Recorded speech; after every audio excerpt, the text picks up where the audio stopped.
This is all better than being at school, and I'm Friday to find him on it. I don't know if you know the guy here, probably he needs no introduction, but it's Nathan Austin from East Fife. So we'll talk to Nathan about his life, his football career, some of the challenges he's faced as he's been coming through the ranks. He used to play for East Sweden's district under 15 in Kennedy, is that right? You told me earlier on. So he started there, Leeds United as well, played for Leeds United for a bit, and he signed for East Fife in 2013. So a bit before some of you guys were born, so that's when he started his football career. He was at East Fife for a wee while, and then he was at Falkirk, Inverness Cali, Kelty Hearts, and then he's come home back to East Fife, where he scored 13 goals in 30 games this season, which is a good goal scoring record for any striker, but he's only 30, so he's just reaching his peak of his career, so hopefully he'll go on and score a few more goals in the years coming. So as I say, we've got a few questions for you, Nathan, today, and I think the first one's from Emily from Colton Green Primary School. Where did you grow up and what school did you attend? I was born in England, and then I moved up with my mum and my little brother, and then our first school we went to up here was Buckhaven, so I was only there for a little while. I think I would have been in primary 3, and then I moved to Methil, and then I went to Aberhill, and then after that went to Kirtland High School. So. Kirtland High School used to be. I probably don't know where that is anymore. Right. Next question's for Harris, Lee Sweens. Yep. Was it difficult when you were growing up? I had some difficult times, yeah, I would say. Obviously, when we first moved up, there wasn't a lot of black children in about our area, so we used to get a little bit of racial abuse. But I wouldn't say, when I look back now, I wouldn't say it was hard. No, there was some difficult moments, but I had a good family, good friends, and I look back at my childhood. It's fun memories rather than thinking it was hard. Yeah. Right, good question. This question's from Josh for Buckhaven, maybe? Did you get bullied as a kid? No, I never really got bullied. No, obviously I was quite good at sport, so you know yourself. If you play sports, you're kind of one of the popular people, or you have a lot of friends. It's a good social aspect in playing sports. So no, I wouldn't say I got bullied. Like I previously mentioned, I had a few incidents, but I wouldn't say I really got bullied. No. Next question is Lily for MP. How did it feel growing up and there not being many other people of black origin? That's a good question, actually. It was a little weird when I first moved up, because obviously I was from England, so the school I went to down there, it was quite multicultural, so there was a lot of black kids in my class, let alone the school. So then when I first moved up, it was just me and my little brother, and we were the only black kids in the school and in the area. But you soon got used to it, and then as time progressed, more black people moved to the area, so it was a little weird at the start, but I look back now, it's quite, you think about it and you're like, there's only 2 years in the one school, but no, it was something that it just happened, and it was a little difficult, but it was okay in the end. Good question, Riley from Methil Hull, I think next. Do you think some parents should be doing more to combat racism? Yeah, I generally do think so. I think it's something that needs to be looked into. I don't think any children starts off as being racist or is racist. They're more intrigued and want to know different things. But I think if the parents could help educate the children and help them understand that it's no different to anyone else, and maybe it would certainly help combat the racism aspect of it. But to answer the question as a whole, I think parents should take a little bit more responsibility with the children and their actions. Yeah. Is social media and the internet a bad influence on young children? Yeah, 100%. You know, when I was younger, I didn't have social media, so you know, you go home from school and you could just switch off to anything that happened in school. But nowadays, you look on the internet and you know the bullying and the racism just carries on because you know on Twitter and stuff like that. But I do think that the social media has a massive aspect to bullying as an overall, and it's hard to switch off from things when you do go into your house nowadays because everyone's got phones and access to the internet, and it's just an easier form of bullying because there's not really a face behind it sometimes, and it's an easier way to bully people and hurt people's feelings. So I definitely feel it has a bad influence on young people and adults as well as an overall. How many of you guys have got phones? There we go. This is the only one I think. Just have to watch what you're doing when you're on the phones and making policies of conduct and we shouldn't be seen. So, very good question. Mia from Park Hill, next. Do you think schools are doing enough to stamp out racism from an early age?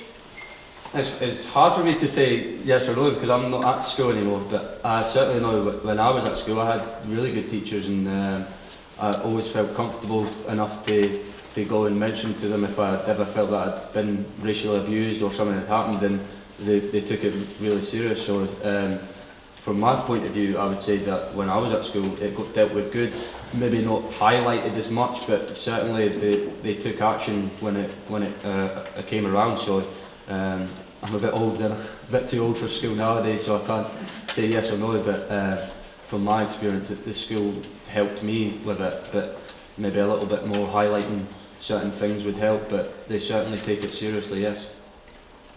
Good question. Anna from Methil. What advice would you give to any other young people that find themselves being targeted by others because of the colour of their skin? I would just say always speak out about it. Maybe the first couple of times it happened to me, I maybe kept it in and didn't speak to anyone about it, and it maybe hurt my feelings a bit more than what it should have. But you know, once I mentioned it to friends or especially my mum, you know, she would take a stand and she would help. So I would always say that if you ever feel that you've been in that situation, and go and speak to an adult, go and speak to even a friend, a family member, and it's better to speak out than hold it in, because it will hurt your feelings eventually if you keep it in, and if you speak out and hopefully it can get resolved and helped. Jessica from St Agnes. How was your time at high school? I love my time at high school. I really enjoyed my time at high school. Really good. Obviously, I'd been in the area for a few years by the time I got to high school, and then obviously once you get to high school, it's bigger, and I just really enjoyed it. Enjoyed learning, enjoyed playing sports, and the most important thing to me was my friends. So I had a good group of friends when I was at high school, and I wasn't one of them people who woke up in the morning and hated school. I was the opposite. I really enjoyed it, and I had really good memories of high school. So yeah, high school was brilliant for me. Well, you guys all like primary school, yeah? Correct answer. Next question for Cami from Kennedy. What made you decide that you want to be a professional footballer? I think I decided once I got kind of good at football. I enjoyed playing. I enjoyed playing football, but I wouldn't say I was always the best at it, but I just really enjoyed playing it. And then as I got older and stronger and fitter and stuff, and then started to get like really good at football, I just thought if I really apply myself to it, then I would have half a chance of maybe becoming a professional. But obviously it happened a little bit later than it happened for some people. But no, I just really enjoyed playing football that much that I thought I'd maybe have a chance of making it, and I'm just maybe one of the lucky ones who, when it came around, I took my chance, and I've enjoyed it ever since. Tommy Malcolm's next. Can you tell us about your football career? Yeah, a little bit. I could go through it quickly for you. I started off when I moved up to Scotland. Obviously, in primary school, I played for a team called East Neuk, and then I went to Kennaway when I was about would have been about 10 or 11. Played there for a few years, and then we moved to East Weems, but it was the same team. And then I went to Rangers for a little bit when I was younger, but I didn't enjoy the travelling through to Glasgow, so I left there pretty quickly, and then I played for East Fife JSC, the Junior Supporters Club. Played there for a couple of years, and then I joined Methil Strollers, boys club team.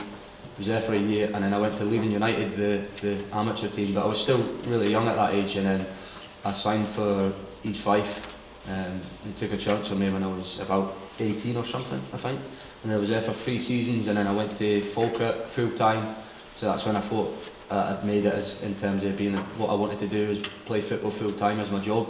So I'd done that, and then I was there for 2 or 3 years, moved up to Inverness, which was an amazing experience to move up there. And then I left there to come back home, and I went to Kelty Harps. I was there for 3 seasons, and then I had the choice when I left there for a few teams, but I wanted to come back where I started. So back at East Fife, and then hopefully I could finish my career here. Logan, go Louise. Do you have any tips on how to become a professional footballer? The best advice I would say is just play as much as you can. You know, I think it's harder nowadays when you've got the Xboxes and the PS5s to just maybe sit in the house a little bit longer than you should. But I just remember when I was younger, I just played constantly. You know, as soon as I come home from school, it would be school clothes off, get the football boots on, and just play in the backfield with my little brother and my friends. And I think that's the little bits that make you better, because obviously when you're training with your coaches, you're maybe only training an hour or 2 hours a week, but you know, there's plenty of time when the sun's up, you could be out in the backfield kicking the ball, working on your skills and stuff that you need to work on, and they're the wee details that make you a better player. Rudy, experience? How do you motivate yourself when you're feeling down? I like to think of the good times I've had in terms of life, in terms of football. If I'm down in terms of football, I always think about all the good memories I've got, all the good experiences, you know, all the good moments I've had in terms of scoring goals or winning things. So obviously in football there's a lot of downs, but there's also a lot of ups. So when you're down, you've got to think about the good times and know that they'll come back. And in terms of life, if I'm ever down, I just think about the good memories and how lucky you are in life to have what you've got. So yeah, you've got to think about the good even when you're feeling bad, and that helps to pick yourself right back up. I think Rhiannon for Buckhaven's next.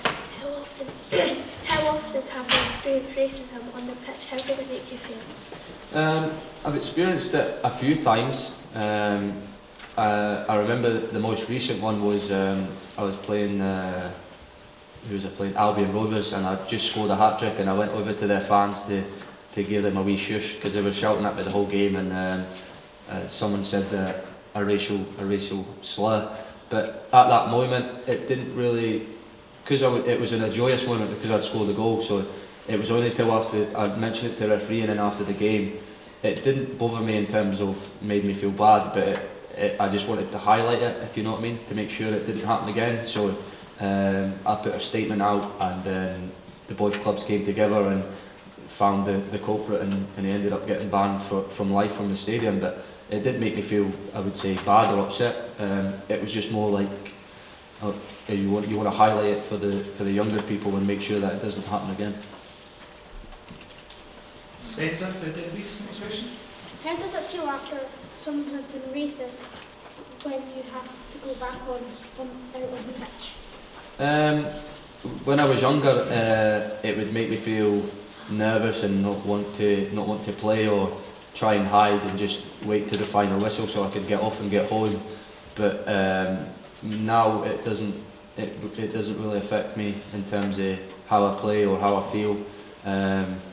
Obviously it's hurtful, but you block it out, if you know what I mean. You know you're bigger, and you know that they're only saying that as a jealous point of view or to get at you. So you know, it doesn't matter what colour you are, people can call you a name to try and hurt you. So if you treat it like that, then you know that it's not going to affect you. So you just try and block it out.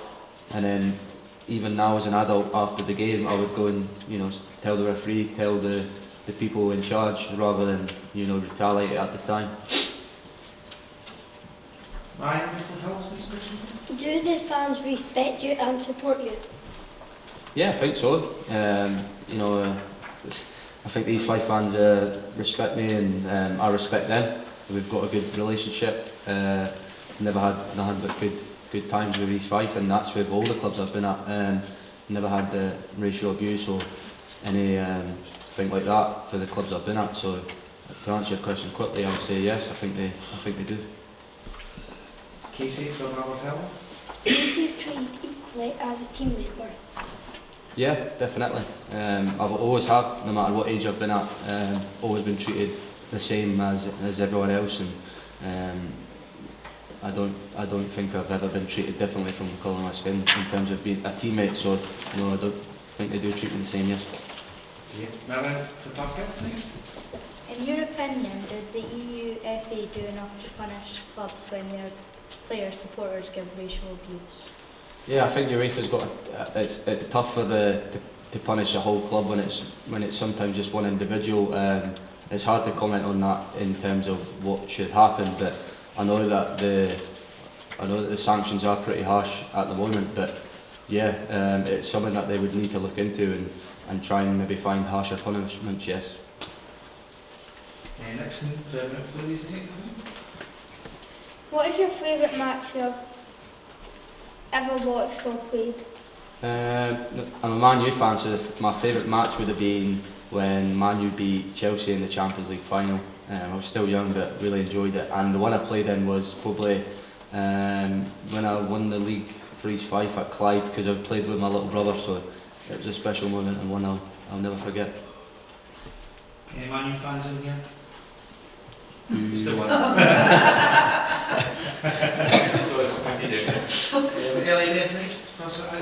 Can East Fife win the next league season? Yeah, I hope so. Hopefully the gaffer's got some signings up his sleeve, give me a hand a little bit, and yeah, hopefully we'll be better next year, and I'm sure we'll be closer to winning the league. I think the final question's for Robbie Parker. Can we have a final message from you to help children understand that racism is wrong? I'd just like to say that you should never treat anyone differently because who they are or the colour of their skin. And I generally think that education at a younger age will help that massively, and also the parents taking a little bit of responsibility for their children. But the final message is that it's not all bad. There is some problems out there, but it's definitely getting better.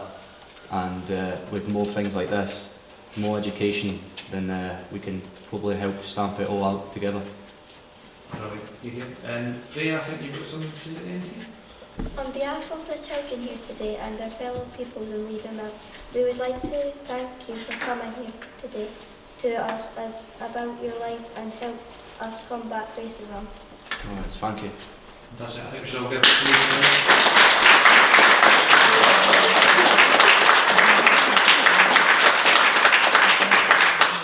Thanks guys, that was brilliant. Thanks Nathan for that. No worries. Thank you guys.